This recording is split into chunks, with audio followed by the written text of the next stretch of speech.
Ing dinten menika seserapan menapa ingkang badhe panjenengan tampi?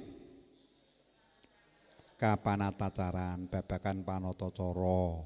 Tepangan sampun dipun bikak PowerPoint-ipun Mas nggih. Menika mangke wonten kawruh pambiwara, kawruh panatacara, janipun ya iki kawruh medhar sabda. Ingkang kawruh medhar sabda mangke wonten piyambak dwijanipun Bapak Sutarmin. Ingkang sawetawis wingi ugi sampun kula aturaken sesrepanipun. Bebli mangke medal malih neng kanthi cara ingkang benten panjenengan ampun menapa menika? Bosen kados dene putu kula. Ah. Males wis tahu iku. Nah, sinau belajar adalah pengulangan yang berkali-kali. Nek bosen nggih mboten dadi. Kawruh pambiwara menapa pambiwara menika? Pembawa acara. Ngaten nggih bijing menawi wonten pendadaran menapa to pambiwara menika? Pambiwara inggih menika pembawa acara. Ngaten nggih? Ngaten nggih? Ampun menika mraposo basa Indonesia. Sinaosa kala wingi wonten ingkang nyuwun pirsa nggih. Nggih, menika sinaosa panjenengan sampun dipun cegati, dipun watesi, namung wonten tembung-tembung ingkang boten perlu dipun damel basa Jawa. Radio niku napa basa Jawanipun? Nggih radio. Televisi. Nggih, televisi. Nah disingkat TV. Ning wong Jawa ora duwe aksara V biasane, yuk do ndelok TV. Nah, mengko wontenipun po menika nggih. Lajeng wonten malih napa nika? Foto. Upami dipun sebat foto nggih mboten lepat. Awit pados jawanipun monggo nggih radi angel. Monggo dumateng Bapak Subawi MPD kula dherekaken jengkar saking palenggan.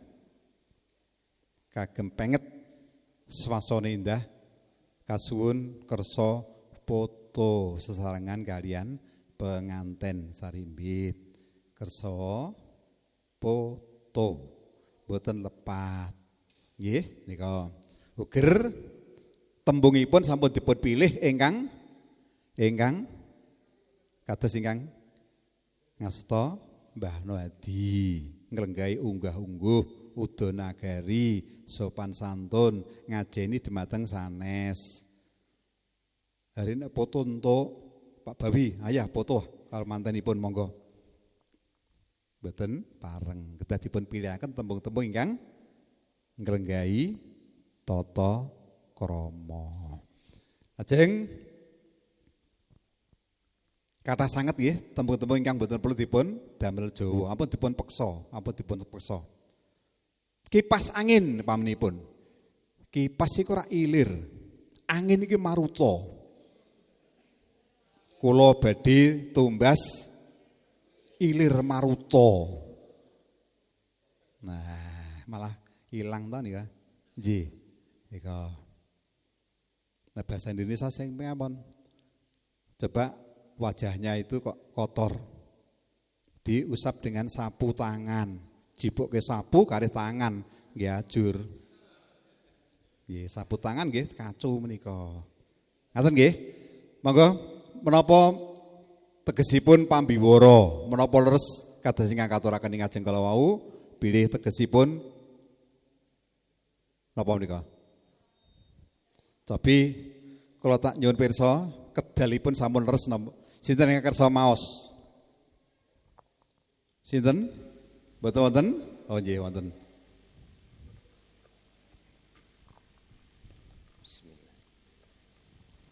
Monggo dipun waos mawon. Babagan pambiwara. Pangertosan pambiwara inggih punika piyantun ingkang ayahanipun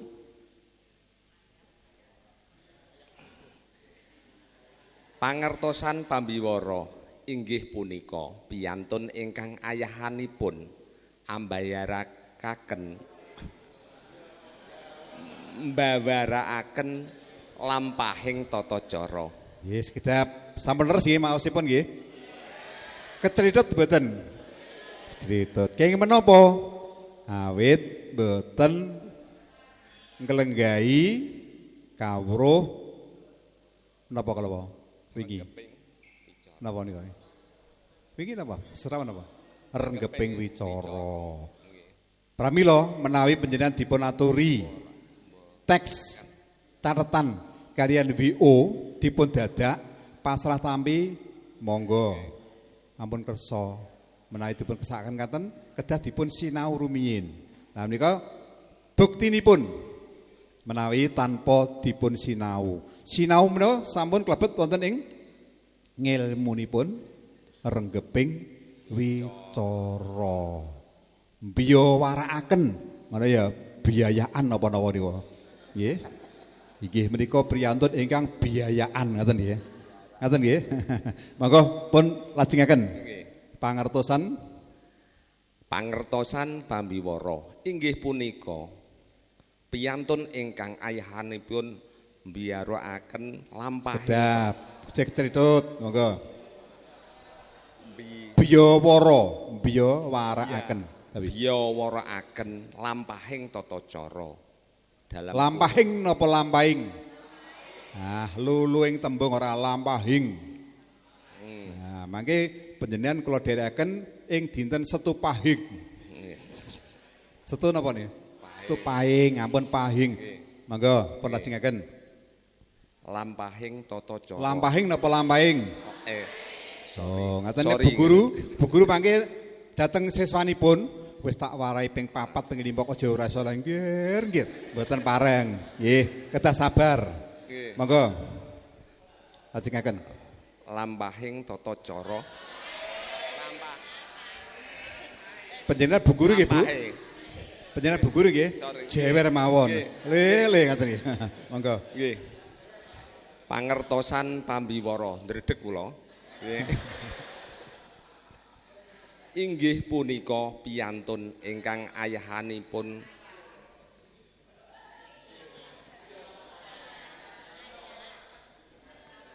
inggih punika piyantun ingkang ayahanipun mbiyawarakaken lampahing tata cara lampahing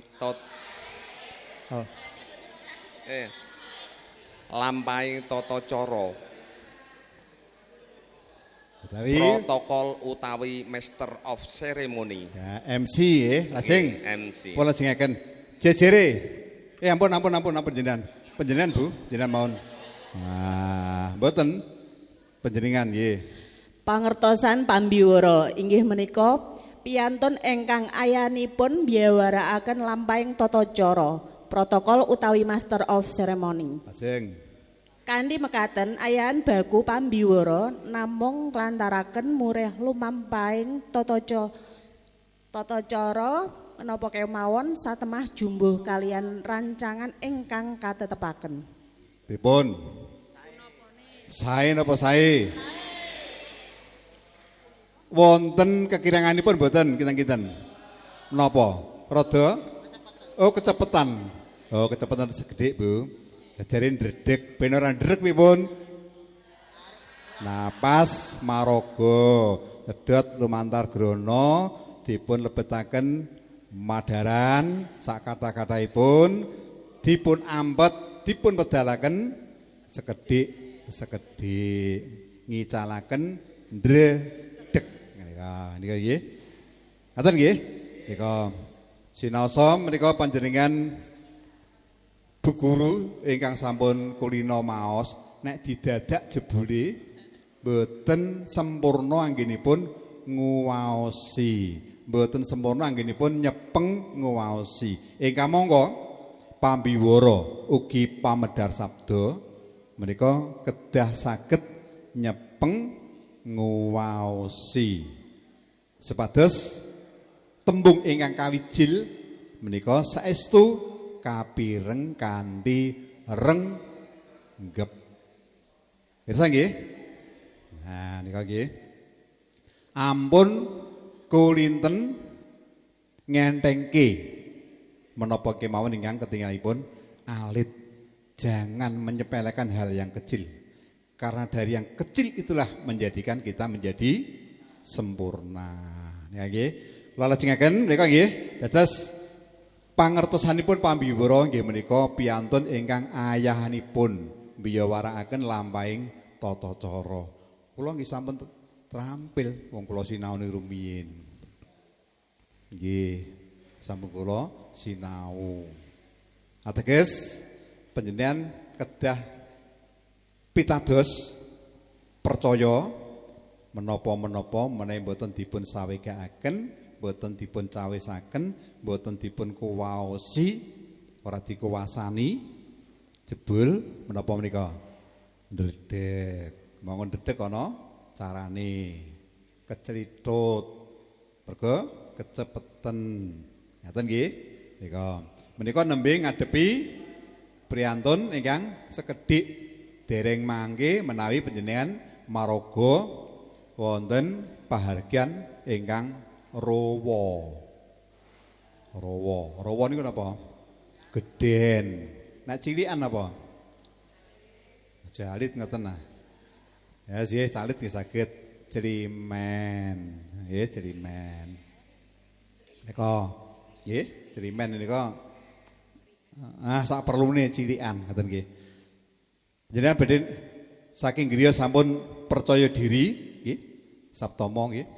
Dumugi wonten ngarsanipun priyantun kathah saged ugi napa nika ingkang dipun simpen ingkang dipun cawisaken menika ambyar buyar pindhane tambak merang ingkang katrajang banjir bandang bablas telas tapis tanpa tilas entek kabeh malah sing ketok malah wong ada semene akeh iku setin apa mripat iku do parak rene kabeh sinaosa ngaten anggenipun jumeneng maraga kedah jumenengipun nglenggahi tuntunan Sabta Ma ndiluk wae isin aku mboten pareng salajengipun Mas Sandi oh wonten anu nggih tapi setiap sangunipun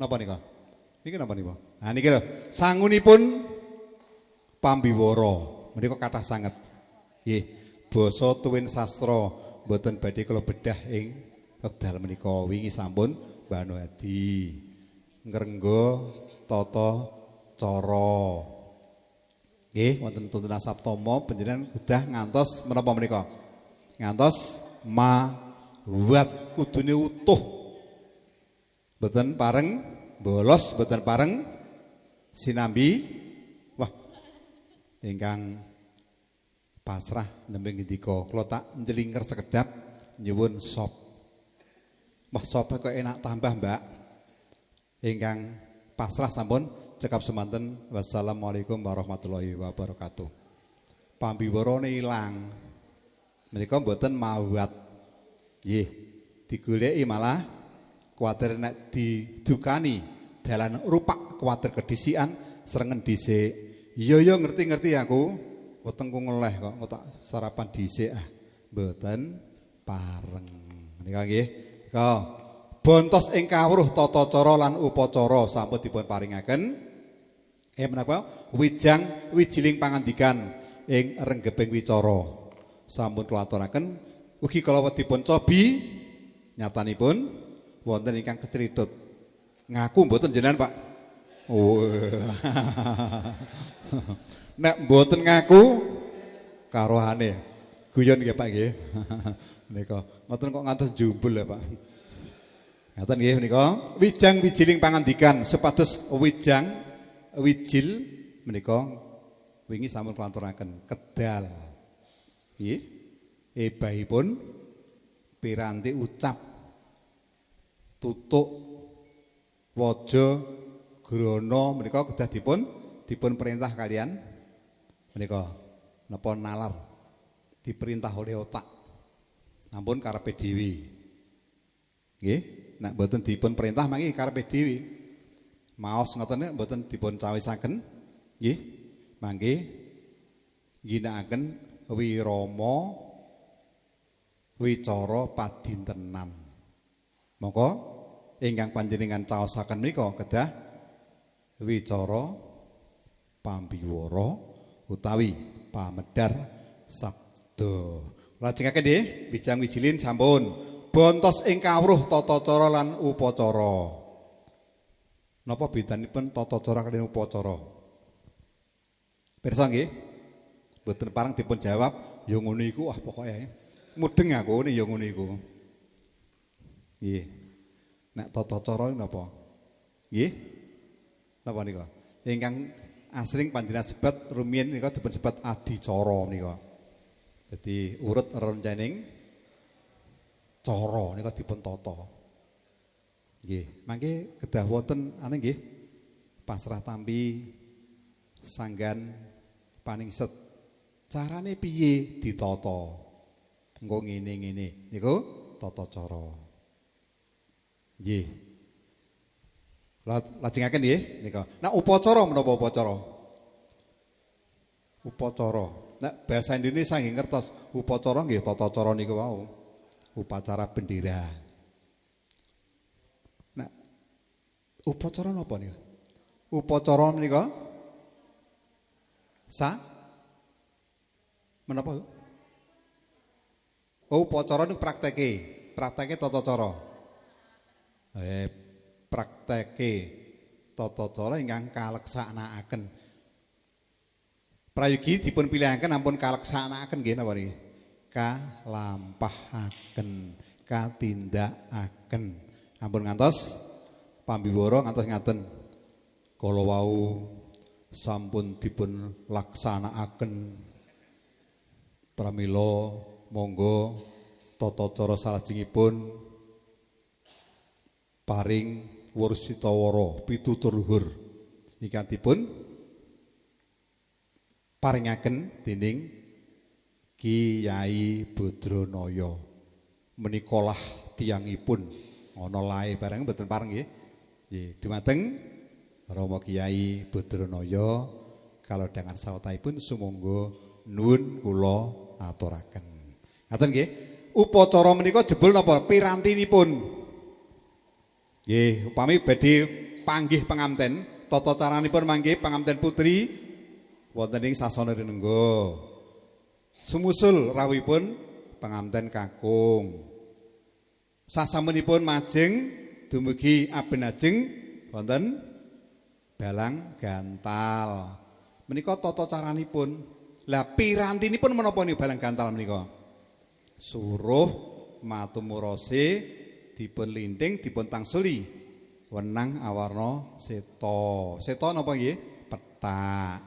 Wonten malih mangke kacar kucur wonten beras kapuranta. Beras kapuranta napa nggih? Beras kuning. Wonten artanipun, wonten sekaripun. Menika naminipun upacara. Benten nggih upacara Jawa kaliyan upacara nasional. Nah upacara nasional, upacara bendera niku rangkaian acara yang akan dilaksanakan. Nah upacara manten, upacara panggih setunggal. Wonten upacara panggih wonten sedah utawi godhong suruh ingkang dipun gulung dipun tangsuli. Menawi Surakarta wonten kalih kakung setunggal putri setunggal. Menawi Yogyakarta wonten 7. Nggih, 4 kalih 3. Menika wonten wijikanipun. Menika naminipun napa nika? Upacara. Nek terus uberampe. Nggih, leres uberampe. Pirantos kangge tata cara niku naminipun upacara. Ngaten nggih? Nika lajengaken bontos kawruh tata cara lan upacara sampun dipun paringaken Rama Prastya. Saged ngungak swasana wingi sampun kula aturaken. Nggih, sampun kula aturaken ing babagan renggeping wicara. Saged napa nika? Jumbahaken wekdal. Upami kok badhe elung tinampen Pak Naib sampun rawuh kados pundi wingi sampun kula aturaken. Ugi upami mungkasi pangandikan menawi boten tata caranipun menika wekdalipun longgar boten wonten sanes-sanesipun panjenengan saged ngaturaken basa ingkang radi panjang. Nggih, paminipun ingkang gampil dipun tampi ngaten paminipun nggih. Para tamu kakung miwah putri ingkang saduhu luhuring budi, kurang marem meneh utaminipun dumateng Sang Hyaning para priyagung lan pinisepuh ingkang mahambek berbudi dharma, pana ing pamawas miwah lebda ing pangandika utawi pitutur saged. Nggih, anggenipun mirsani ampun setunggal saged ngeten. Nggih, ning ampun kecepeten. Lah nika mangke mboten pambiwara ning ingkang biayaan. Nah, ngaten nggih. Nika priyantun ingkang biayaan. Nggih ampun namung mirsani setunggal kemawon. Menapa menika? Mangke wonten ingkang cemburu. Yuk Bu, mulih wae. Napa Pak? Wis ah ijeh ana warung buka ijeh. Tekan njaba panata cara kok mentelengi awakmu wae gregeten aku. Cemburu. Terus nika nggih noleh mriko. Nggih. Nika kula aturi sekedhik. Kula emutaken sekedhik supados mangke ampun kedadosan dumateng panjenengan tek rikala mambiwara. Nika nggih. Janipun nggih para tamu kakung miwah putri ingkang saduhuluring budi. Pun cekap menawi sampun dipun rantos Bapak Naib. Terus Purna Gati anggenra imbal wacana para ingkang badhe bepisanan lumantar sesulihipun ora usah dijebut napa malih lumantar sesulihipun sanes kara kang rinembak wus cinakup jangkep boten wonten ingkang kacicir. Nah cekak didhawake malih ki saged ingkang lumantar para sesulihipun ingkang satuhu kapireng wijang gamblang menapa ingkang dados pangandikan titi tata tur teteh menapa ingkang dados tetembungan saektos Bapa Setyaki dalah Bapa Sadewa klebet priyagung ingkang lebda ing bab wicara wasis ngrupa tetembungan wasis ing babagan para sastra mila pantes kalamun to pinijing gati minangka tetalanging pangandika. Menika menawi wekdalipun longgar. Malah dipun jawil pangarsa panitianipun. Pak mangke dipun olor. Pak naibipun nembe wonten pelangitan nika. Oh nggih. Saged kedah nggih. Nika. Kula lajengaken nika kedah saged napa nika? Ngungak swasana. Nggih.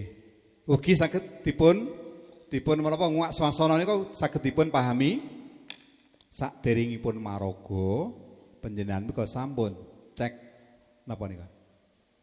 Administrasi karo Pak Naib. Cek napa niku? Cek lokasi. Oh, jebule nggone ngono. Nggonku wis sesuk ning kono. Tak takokke mau jebul busana kejawen jangkep. Nuansanipun ijo. Oh jebul dipun rawuhi saking nika. Nek ngono aku sesuk ya ngene. Nah nika ngungak swasana. Jeng saged ngringkes wekdal kala wau nggih, sampun aturaken titen gending pangiring. Kedaniteni. Lah menika gending sekar gending dereng dumugi. Ini panjenengan sampun asring sekedhik mirengaken. Mangke sekedhik malih badhe kula aturi praktek kebugiru sing ndi. Aja ngandel mergo ora mudeng. Pun dherekaken mawi babaring gending lancaran kebo giro. Lah menika swaraning Kebo Giro. Wong Ibu Pertiwi kok. Kebo Giro nyuwun Ibu Pertiwi kok gelem. Lho Mas iki ora Kebo Giro Mas. Lah duka. Lah jenengan nyuwun napa? Tukang sone. Ampun percaya. Nggih, jenengan kedah titen. Nyuwun gending mari kangen. Nggih mari kangen tenan ampun. Liyane. Ngono ku jeh ora ngerti. Diweni lagu napa niku? Sanesipun lagu Perahu Layar ya ora ngerti ora tau ngrungokke. Menika kala wau tembang Perahu Layar, mongko mari kangen kok. Dhewe napa Perahu Layar dhewe mari kangen kok nggih muni. Jangan ngendika napa niku? Perahu Layar kedah titen. Nika nggih. Tapi sinasa mboten ate mireng. Menawi panggih pangamten iringanipun napa? Kodhok ngorek. Sing dicandra kaya kodhok ngorek napa nika? Suasana bingah. Nggih, pangamten putri sampun lenggah hanggono raras. Monggo kepareng pratitesaken rawuhipun pangamten kakung ingkang sumusul panggih pangamten. Rawuhipun pangamten kakung Cinandra Pindha, Canduka Munya ing wanci riris. Salah kanten kakung kok kaya kodhok. Dung dung dung deng dung deng. Wah, iku pamane sing dadi manten rada ngridik ya dituntun moh mencolot-mencolot ngeten. Lho, aja mencolot-mencolot Mas. Hari kaya kodhok ngoten. Nika nggih. Kedahipun iringanipun leres. Anggenipun nyuwun sasmita gending ingkang leres. Hanggambaraken bingaing manah ndherekaken pangging pangamten Cinandra Pindha Canduka Munya ing wanci riris. Sing bungah sinten? Mantene nggih bungah. Ingkang samya bebisanan inggih bingah. Tamunipun ugi bingah, pengiringipun bingah. Bungah bareng-bareng. Nika dipun tandha kadya napa? Canduka Munya ing wanci riris. Kula kok bosen nek lagu niku. Anggerana manten teka kok mesti kodhok ngorek. Dipun ewah saged, mboten saged. Mboten saged. Duka menawi cakrikipun mboten cakrik Surakarta Hadi Ningrat. Kula kok seneng sing ngeten iki. Oh niku nek dinggi ngiringi Jogja. Manten rawuh gendhingipun Bindri. Lajeng balangan gantal ngangge ladrang penganten. Mlebetipun menawi Solo ginakaken gendhing Ketawang Laras Maya. Nek Jogja nggih benten. Nggih. Wonten ingkang ginakaken Puspawarna. Nggih, nika benten-benten nggih. Nika aja ngendika bosen. Menawi panjenengan wonten mriki bosen angger ameh pawiyatan kok mesti lancaran. Lancaran permadani kok wis bosen aku kowe. Pareng ngaten. Mboten pareng. Pancen nggih wonten keluarga permadani. Masa arep nyetel gending liyane. Wong nika kalih ngapalke napa nika? Niti Yogya. Pengibaran bendera, aku kok bosen bendera merah putih kok terus. Mbok ganti sing kok cah saiki kok kayak kerinduan ndak apik. Mboten pareng. Nggih, menika sampun wonten pakemipun piyambak. Kejawi menawi ingkang kagungan kersa ngersakaken nuansa sanes mangke Islami. Nyangge iringan terbangan. Nek pun ngaten nggih, nggih sampun panjenengan kantun ngayahi jejiban. Nika nggih kula cepetaken nika. Ngringkes wekdal sampun titen gending andhap asor lan susila anuraga. Wingi sampun kula jlentrehake lumantar menapa nika? Tuntunan sinten? Sabta Ma jumenengipun lajeng busananipun pantes. Nek kados kula niku mboten pantes ora apa-apa. Kula nyakeni menika Nika janipun sampun tahun pinten 2000 pinten ngaten nggih. Nika rikala Bapak Wakapolda Bali nika kagungan kersa. Nuansanipun nuansa Bali. Oh nak Bali kula nggih gadah ingkang panitianipun. Kula tak ngangge cangkrik pati. Oh ampun. Bali kula gadah ingkang pundi? Kula doke fotone. Oh ampun. Jebul nika wonten kasta. Nak mangke ingkang kagungan kersa iketipun ngaten. Among tamu ngeten. Nek panatacara mangke menika. Lah kula nek mboten gadah. Nek panjenengan dawuhi nggih gampil. Ning pripun kula mboten gadah. Mun mangke wonten. Lah wonten niku ngampil napa diparingi. Mun terserah panjenengan mangke diparingi nggih saged ngampil nggih monggo dibalekke. Nek kula kan milih nggih diparingi. Nggih. Nah, kula nggih terus napa nika? Pikantuk menika celanane mboten. Nah, kuning ya ben.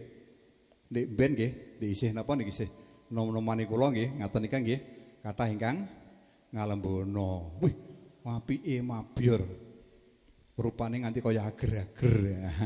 Nah saniki pun kados terasi jamuren. Kula lajengaken nggih. Anda pasar sampun wingi. Baut ngadi salira lan ngedi busana. Ngadi salira menapa nika? Nggih awake resik kan nggih, nggih. Ngedi busana dipanteske. Mangke wonten ingkang ngasta piyambak Bu Tatik menika. Nah nika nggih pangedi busana ugi dwija permadani. Nika. Kula lajengaken. Pun boten usah Mas. Pun sedaya niku. Kalau sing 9 8 sampun nggih boten usah kula dlentrehke. Kula cuplikke mawon.